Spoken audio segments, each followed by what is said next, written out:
السلام عليكم. يلا نقول بسم الله الرحمن الرحيم ونفرز مع بعض التوم. طبعا التوم ما بتفرزيه بتريح دماغك، بيقعد عندك من السنة للسنة. يعني أنا لسه خالص عندي من رمضان اللي فات. سهل جدا وبسيط، وهديكي تركاية كده عشان يفضل معاكي أبيض زي ما انتي شايفاه كده، ويبقى طري كمان لما تحطيه في الفريزر وتطلعيه ما يبقاش محجر معاكي. يلا بينا. أنا معايا 5 كيلو توم، هفصصهم زي ما احنا شايفين كده. طبعا التوم لما بيبقى لسه جديد ما بنشيلش كل القشرة، في قشرة الطرية اللي بتبقى فوق التوم دي مش بتتشال، مش بتترمي يعني. هفصصه كده، بتفصص معاكي بمنتهى السهولة. ونصيحة مني تلبسي جلافز لانه بيتعب جدا في الصوابع، يعني بيحرق زي البصل. علشان ايدك ما تتعبكيش وكمان علشان الريحة يستحسن انك تلبسي جلافز يعني. هفصصه كده، وخلي بالك ان التوم فيه عرق من جوه، لازم تشيليه عشان ده ممكن يكسر لك الكبة. عرق بيبقى ناشف جدا، ده لازم تشيليه وتاخدي بالك منه كويس قوي علشان ما يكسرلكيش سكينة الكبة. زي ما احنا شايفين كده. هفصص معاكم 3 وحيد وبعدين هنشوف هنعمل ايه. صلوا على الرسول عليه الصلاة والسلام. وزي ما احنا متفقين واحنا شغالين بنصلي على الرسول وبنسبح وبنستغفر وبنكبر وبنحمد ربنا على كل النعم اللي بيديها لنا. واحنا في شهر رمضان بنضاعف ايه التسبيح والتكبير والتحميد وبنصلي على الرسول صلى الله عليه وسلم. بصوا، هعمل لكم واحدة تانية. طبعا العروق الخضرة دي احنا مش بنرميها، انا في اخر الفيديو هنعمل مع بعض التوم باودر من العروق الخضرة دي. كل حاجة تتعمل في البيت سهلة وبسيطة، لو شغلنا دماغنا أحسن وأفضل من إن احنا بنشتريها من بره. هقشرها كده وهوريكي تاني العرق اللي جوه، تخلي بالك منه كويس علشان نشف جدا. كان مبوظ لي كبة قبل كده على فكرة بالمناسبة، يعني عشان كده أنا قلت أنبهكم للحتة دي. التوم الشهر الجاي كده أو اللي بعديه هيطلع البلدي بتاعنا. طبعا أنا استعجلت وجبته لأن أنا ما كانش عندي توم، خلص في شهر رمضان من شهر رمضان اللي فات، فجبت علشان يبقى عندي في البيت وفرزته بدري يعني. بصوا اهي، هي دي خلي بالنا منها جدا، لا تقع منك في وسط التوم المتفصص ولا تنسيها يعني، خلي بالك. زي ما احنا شايفين كده بشيل بس القشرة اللي بره وهكمل بقى كله. انا كده فصصته كله، دول حوالي 5 كيلو توم فصصتهم. هخليكي تعمليه، مش هيبقى اصفر ولا هيخضر ولا لونه هيتغير، وكمان لما تحطيه في الفريزر مش هيبقى محجر، مش هيمسك قوي يعني، هتطلعيه بسهولة. ولو عايزة تحتفظي بيه في التلاجة مش هيصفر منك ولا هيجراله اي حاجة. انا عملت بس واحدة الاخيرة معاكم اهي عشان اكد برضو نخلي بالنا واحنا بنفصصها، وبتفصص بمنتهى السهولة زي ما احنا شايفين كده. اول حاجة تعمليها تشيل العرق ده بس اهو، بس كده هشيله. هجيب بقى الكبة بتاعتي او محضرة الطعام علشان افرم التوم. في بقى حاجات هحطها على التوم علشان تحافظ لي على لونه وعلى ريحته وعلى قوامه، وعشان ما يجراش حاجة للتوم طول السنة وانا بحتفظ بيه في الفريزر. هتجيبي معايا بولة فيها سكر، بولة فيها ملح، وهتجيبي خل وزيت. سكر مادة حافظة وبتحافظ على لون التوم، والخل بيخليه طري والزيت بيخليه طري، والملح طبعا احنا عارفين لازم نحط على التوم ملح علشان ريحته ما تبقاش ما تتغيرش يعني. فهجيب بقى، بصوا الكبة بتاعتي بتاخد حوالي نص كيلو. الكبة بتاعتك لو بتاخد كيلو 2 كيلو هتحطي ضعف المقدار ده. يعني انا هعمل كبة كده اخدت تقريبا نص كيلو، كيلو الا ربع. هحط معلقتين سكر، معلقتين ملح، 4 زيت، 4 خل. يعني المواد السائلة ضعف المواد الجافة. اهو معلقتين سكر.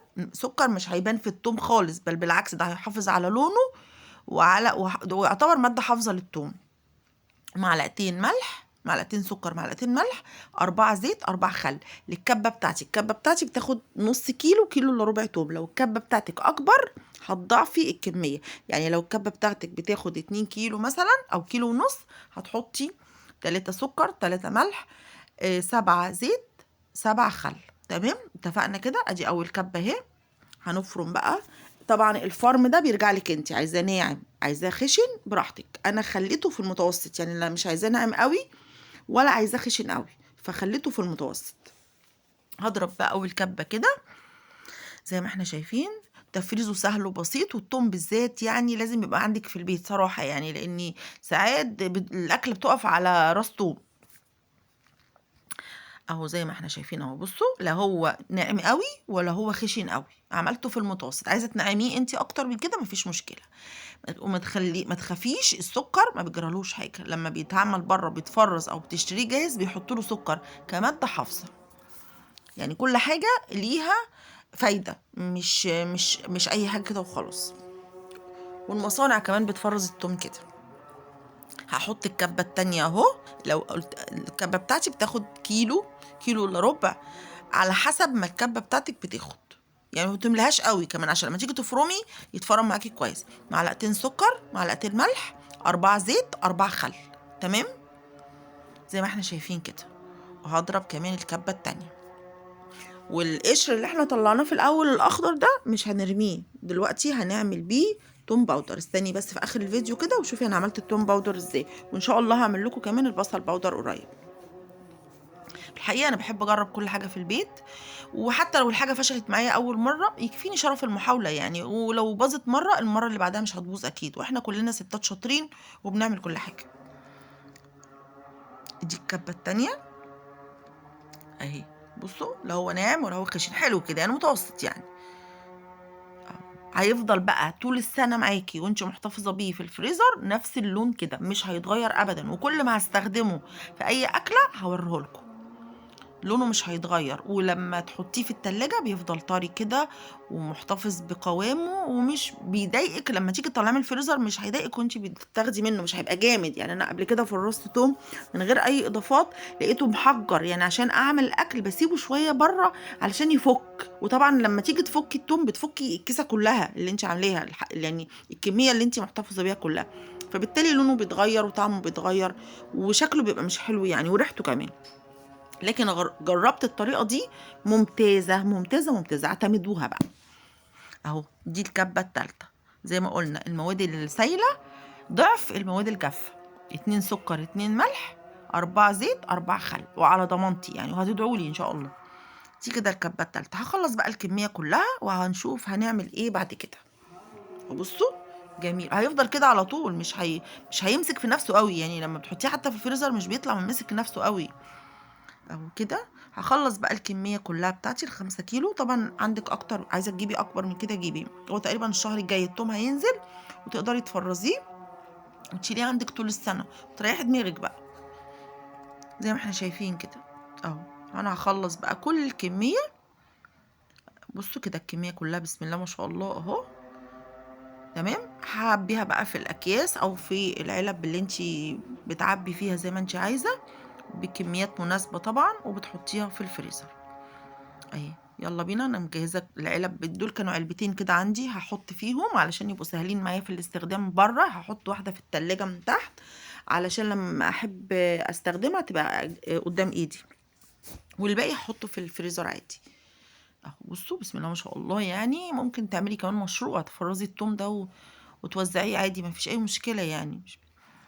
زي ما احنا شايفين اهو، ادي اول واحده، وتقريبا العلبه دي بتاخد كيلو عشان كبيره مش صغيره. العلبه التانية اهي. وهحط كمان في الاكياس بتاعه التلاجة، واحتفظي بيه بقى طول السنه عندك ريحه دماغك. يعني انا التوم بتاعي لسه خلصان في رمضان اهو، وعندي من رمضان اللي فات ما اشتريتش توم، وما اشتريتش لما لقيته خلص، واضطريت ان انا اشتري دلوقتي. وطبعا هو مش اواني التوم دلوقتي، التوم البلدي بتاعنا لسه مطلعش، لكن انا كنت مضطره علشان ما عنديش توم. بصراحه مش هكدب عليكم، ما بحبش افضل اقشر في توم، بيبقى جاهزه كده كل حاجه سريعه وتخلصي حاجتك على طول. اهو هجيب بقى الاكياس وهبتدي احط فيها واحده واحده بالكميه اللي انت عايزاها. عايزه كميه كبيره وتطلعي منها، عايزه كميه صغيره مفيش اي مشكله.